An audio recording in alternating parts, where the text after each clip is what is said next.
بسم الله الرحمن الرحيم. نحمده ونصلي على رسوله الكريم. أما بعد، فأعوذ بالله من الشيطان الرجيم. بسم الله الرحمن الرحيم. قل للمؤمنين يغضوا من أبصارهم ويحفظوا فروجهم ذلك أزكى لهم إن الله خبير بما يصنعون. وقال النبي صلى الله عليه وسلم: لعن الله الناظر والمنظور إليه. معزز سامعین کرام اور عزیز ساتھیوں، میں نے آپ حضرات کے سامنے قرآن کریم کی آیت تلاوت کی اور آپ علیہ السلام کی احادیث مبارکہ کو پیش کیا۔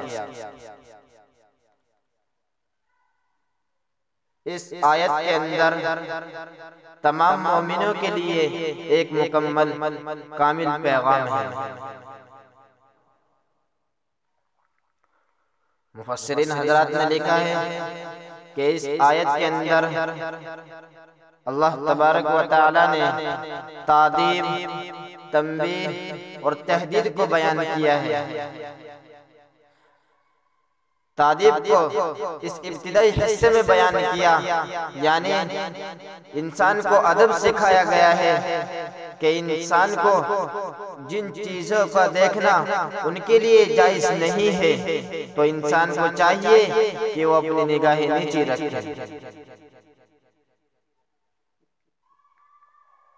اور انسان کو یہی کام زیب دیتا ہے کہ انسان اپنے آقا محمد عربی صلی اللہ علیہ وسلم کی فرما برداری کرے۔ ذالک ازکا لہم، تنبیہ ہے، یعنی جب انسان گناہ نہیں کرے گا، بد نظری نہیں کرے گا، تو اس کے دل میں کوئی غلط وسوسہ نہیں آئے گا، اس کے دل میں زنا کا تصور نہیں ہوگا، اور اس سے انسان کا یہ فائدہ ہوگا کہ انسان اپنی عبادت میں مشغول رہے گا اور یکسوئی کے ساتھ اپنے رب کے سامنے عبادت کرتا رہے گا، اور اس کا عبادت میں جی بھی لگے گا۔ اور اگر اس نے بد نظری سے حفاظت نہ کی تو پھر اس کا دل محروم ہو جاتا ہے اور اس کا دل پریشان ہو جاتا ہے۔ اسی طرح اللہ تبارک و تعالیٰ نے ان اللہ خبیر بما یصنعون کے اندر تحدید کو بیان کیا ہے۔ اس بات میں بھی تنبیہ ہے کہ انسان جو کام کرتا ہے اللہ تبارک و تعالیٰ کو اس سے اللہ تبارک و تعالیٰ خوب باخبر ہے، یعنی انسان جب بد نظری کرتا ہے تو اللہ تبارک و تعالیٰ اس سے واقف رہتے ہیں، اس سے ناواقف نہیں رہتے۔ اس لیے کہ انسان جب کسی غیر محرم کو دیکھتا ہے تو یہ سوچتا ہے کہ کوئی انسان تو نہیں دیکھ رہا ہے، کہ کوئی انسان کبھی یہ کہہ دے کہ یار تو اس لڑکی کو کیوں دیکھ رہا ہے۔ اس لیے انسان ادھر ادھر دیکھتا ہے کہ کوئی دیکھ تو نہ رہا۔ اب تو ایسے حالات آ گئے کہ انسان دوسرے کو بھی نہیں چاہے، کوئی بھی کھڑا ہوا بد نظری کرتا ہے۔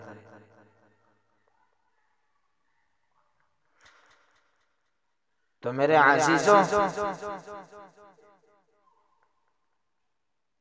تو اسی لیے اللہ تبارک و تعالی ہر جگہ واقف ہے، ہر جگہ اللہ تبارک و تعالی جانتے ہیں اپنے بندوں کو جو کچھ بھی وہ کر رہے ہیں۔ اور میں نے آپ حضرات کے سامنے ایک احادیث مبارکہ پیش کی تھی جس کے اندر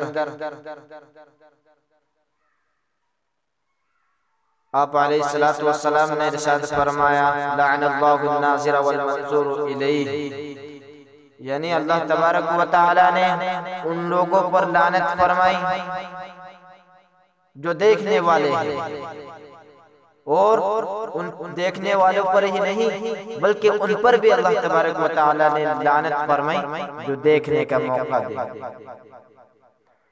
جو بے وجہ گھر سے باہر نکلے اور خوب سور کر نکلے اور دوسروں کو دکھائے کہ میں اتنی خوبصورت ہوں کیونکہ اس نے دیکھنے کا موقع دیا، تو اس لیے اللہ تبارک و تعالی نے بھی اس پر لعنت فرمائی۔